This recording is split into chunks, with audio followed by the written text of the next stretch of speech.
Welcome to Fun Food Stories, where every recipe tells a tale, and every dish brings joy to your table. Today we're diving into a comfort food classic with a twist. Easy scalloped potatoes with a creamy twist.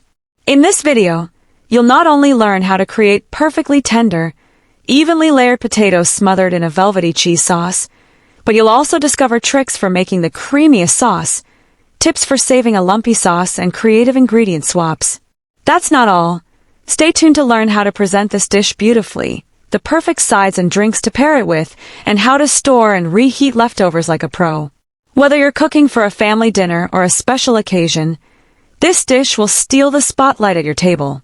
Before we get started, don't forget to hit that subscribe button and turn on notifications so you never miss a delicious story from Fun Food Stories. After that, grab your apron, because this culinary adventure is about to begin. We start with the basics. Potatoes. They're humble, versatile, and the foundation of this dish. For scalloped potatoes, I recommend Yukon Gold or russets. Their buttery texture and ability to hold their shape during baking make them ideal. Wash them thoroughly to remove any dirt, then peel them to ensure a smooth texture in the final dish. Next, slice them thinly, about 1/8 inch thick.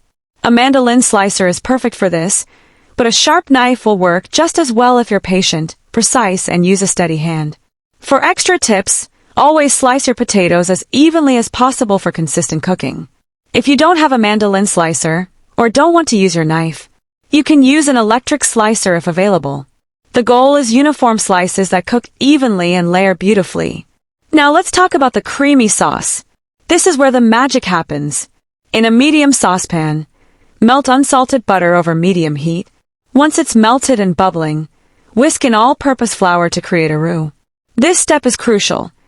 It ensures your sauce is thick and velvety without any lumps. Cook the roux for about a minute to eliminate the raw flour taste, then slowly pour in whole milk and heavy cream, whisking constantly.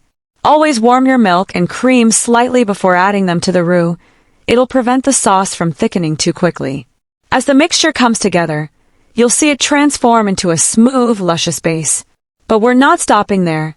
To give our sauce that signature flavor, we're adding minced garlic, shredded cheddar cheese, a pinch of smoked paprika, and a touch of salt and black pepper.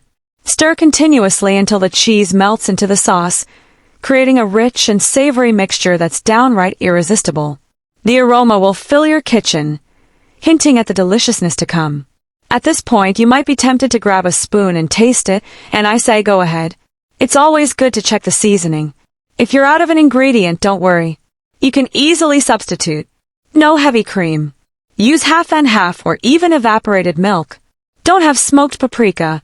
Regular paprika works fine. Out of cheddar, try Gruyere, Monterey Jack, or even mozzarella for a unique twist. These swaps won't compromise the dish but can bring new dimensions to the flavor. Also, mistakes can happen in the kitchen, even with the best of intentions. If your sauce turns out lumpy, don't panic. Simply strain it through a fine mesh sieve to remove the lumps and ensure it's smooth. If the sauce feels too thick, add a splash of milk or cream to thin it out to the perfect consistency. And if you accidentally oversalt it, a pinch of sugar can help balance the flavors.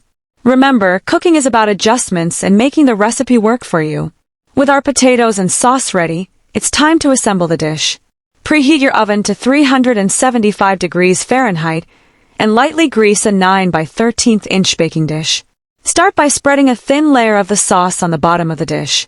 Then, arrange a layer of potato slices, slightly overlapping them like shingles on a roof. Pour another layer of sauce over the potatoes, spreading it evenly with a spatula. Repeat this process until you've used all the potatoes and sauce, ending with a generous layer of sauce on top. Now comes the fun part, the topping. Sprinkle shredded cheddar cheese over the top, creating a blanket of cheesy goodness that will melt and bubble as it bakes. For an extra twist, add a dusting of smoked paprika. It adds color and a subtle depth of flavor. Finally, top it all off with crispy fried onions. This last touch not only adds crunch but also elevates the dish to a whole new level of indulgence. Place the baking dish in your preheated oven and set the timer for 60 minutes. As it bakes, the potatoes will absorb the creamy sauce, the cheese will melt into golden perfection, and the fried onions will become irresistibly crispy. Halfway through, check on the dish. If the topping is browning too quickly, cover it loosely with aluminum foil to protect it while the potatoes finish cooking. While the scalloped potatoes bake, let's take a moment to prepare for the grand reveal. Clean up your workspace, set the table, and maybe even light a few candles. The anticipation will build as the aroma wafts through the air, drawing everyone into the kitchen. It's moments like these that make cooking so rewarding. The promise of a dish that will bring smiles and satisfaction to everyone who tastes it. When the timer goes off, it's time to check for doneness. Insert a knife into the center of the dish. It should glide through the potatoes effortlessly. If there's any resistance, bake for another 5 to 10 minutes and test again. Once it's done, remove the dish from the oven and let it rest for about 10 minutes. This resting time allows the layers to set, making it easier to serve and ensuring every bite is as perfect as the last. With the dish resting, let's talk about presentation. This is your moment to showcase all the effort you've put into creating a masterpiece.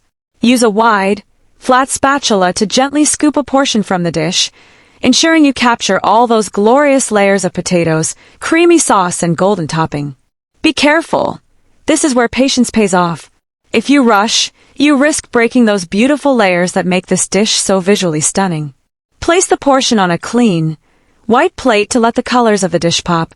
The creamy sauce will peek through the golden layers, and the crispy onions on top will add texture and visual appeal.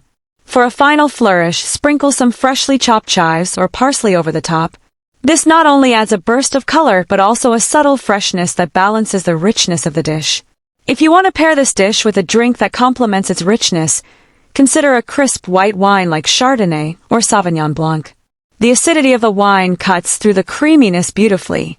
4 non-alcoholic options. A sparkling apple cider or a cold glass of lemonade works wonders, offering a refreshing contrast to the savory flavors. If you're making this for a special occasion, pair it with a crisp green salad or a roasted vegetable medley.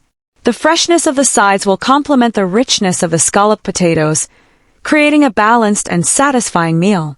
Or, if you're like me, you might just enjoy it on its own, it's that good. When you're ready to store leftovers, if there are any, let the dish cool completely before covering it with foil or transferring portions to an airtight container. Scalloped potatoes reheat beautifully in the oven or microwave, so you can enjoy them all over again the next day. If you're feeling adventurous, feel free to add your own twist to the recipe. Maybe try using a different type of cheese, like Gruyere or Monterey Jack, for a unique flavor. Or mix in some sautéed onions or herbs for added depth. The possibilities are endless, and that's what makes cooking so much fun. You get to make the recipe your own. And there you have it, easy scalloped potatoes with a creamy twist. Today you've learned how to prepare thinly sliced potatoes layered with a rich, creamy cheese sauce, topped with crispy fried onions, and baked to golden perfection. You've also picked up tricks to rescue a lumpy sauce, creative ingredient swaps to suit your pantry, presentation tips to make your dish visually stunning, and pairing ideas to complete your meal. Whether serving it for dinner or saving leftovers for later, you're now equipped to master scalloped potatoes like a pro. Thanks for joining me today on this culinary adventure. I hope you had as much fun as I did. If you enjoyed this recipe, be sure to like, comment, and share it with your friends and family. And remember to subscribe to Fun Food Stories, where every recipe has a story and every bite is a celebration. Until next time, happy cooking!